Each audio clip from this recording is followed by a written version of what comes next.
तो दोस्तों, उड़ने की आशा के आज के एपिसोड की शुरुआत में साइली घर में अकेले बैठी होती है। वो खुद से कह रही होती है कि वे आज ही गांव से लौटे हैं और सचिन तुरंत काम पर निकल गया, जो अब तक घर वापस नहीं आया है। तभी सचिन घर पहुंचता है। साइली उसको देखती है और पूछती है कि आज उसे आने में इतनी देर क्यों हो गई। वो सचिन की थकान का ध्यान रखते हुए उससे कहती है कि उसे पक्का भूख लगी होगी, इसलिए वो उसके लिए खाना लगा देती है। लेकिन सचिन इस दौरान बहुत उदास और परेशान सा दिखाई देता है। वो साइली की बातों का कोई सीधा जवाब नहीं देता, बस इतना कहता है कि वो हाथ मुंह धोकर आता है।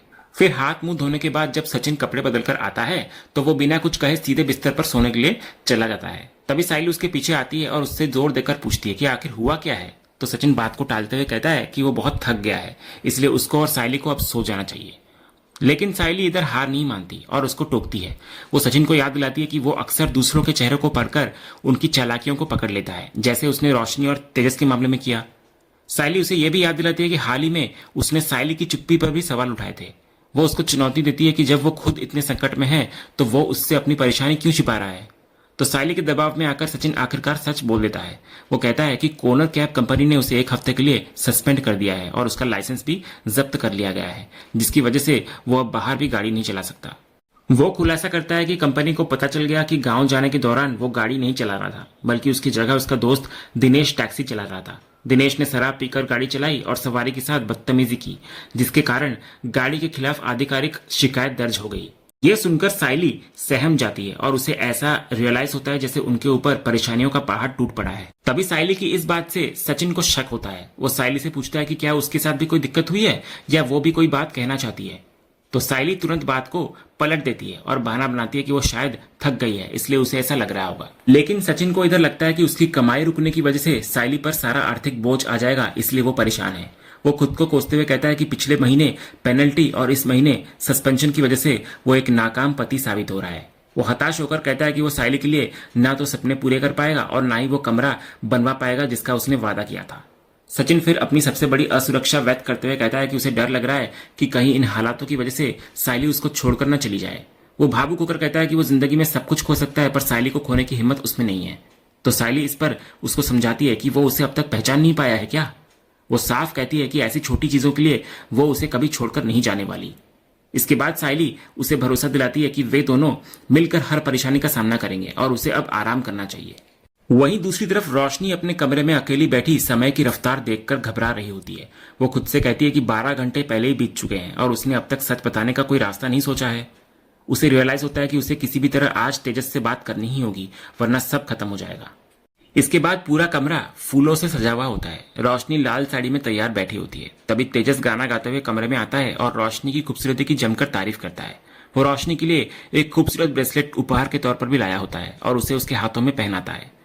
इधर रोशनी भावुक होकर उसको गले लगा लेती है।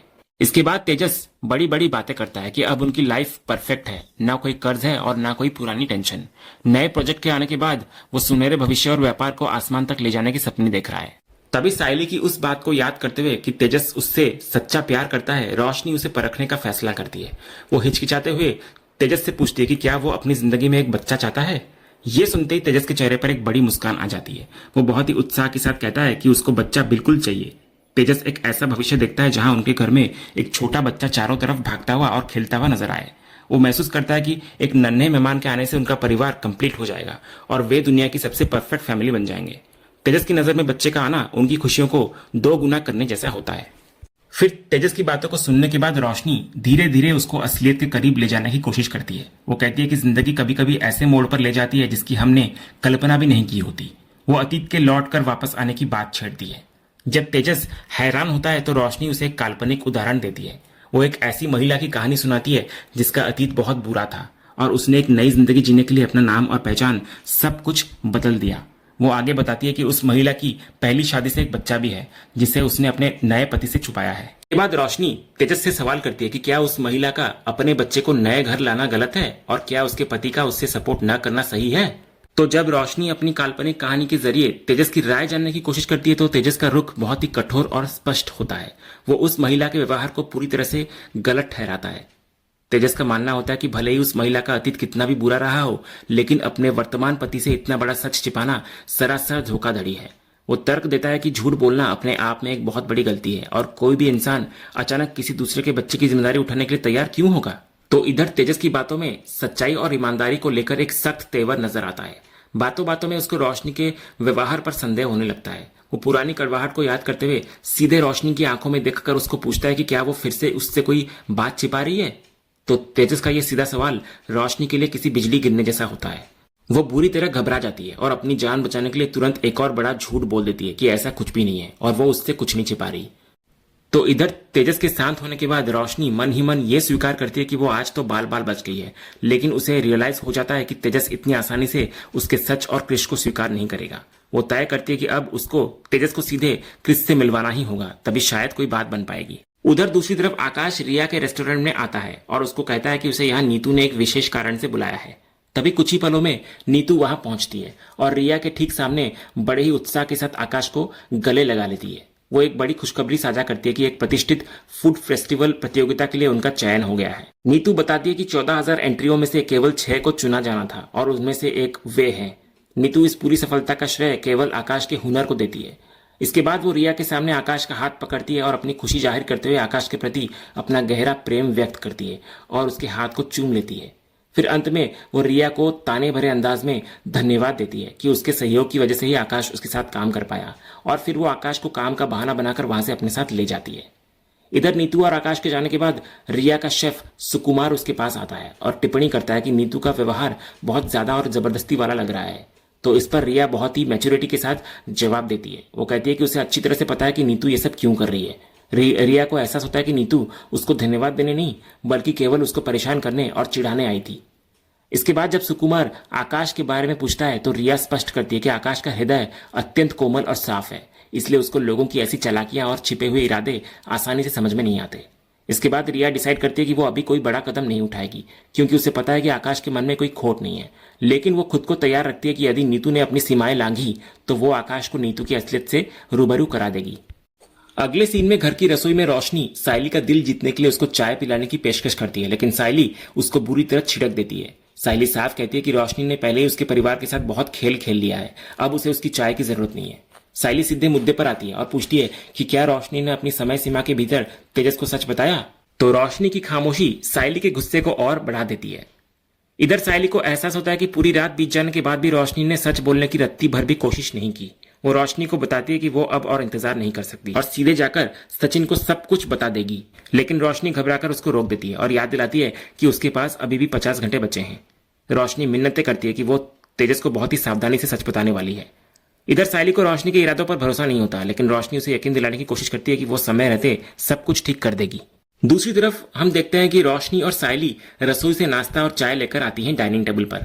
जैसे ही रोशनी बड़े आदर के साथ रेणुका को चाय देती है, रेणुका उसको टोकते हुए कहती है कि उसे यह सब करने की आवश्यकता नहीं थी क्योंकि घर के काम करने के लिए साइली मौजूद है। तभी रिया जो वहीं पर होती है उसे यह भेदभाव बहुत खटकता है। वो रेणुका को टोकते हुए कहती है कि यह बिल्कुल भी फेयर नहीं है कि साइली वहिनी दिन भर अकेले सारा बोझ उठाए और रोशनी को केवल इसलिए छूट दी जाए क्योंकि उसने आज चाय बना दी।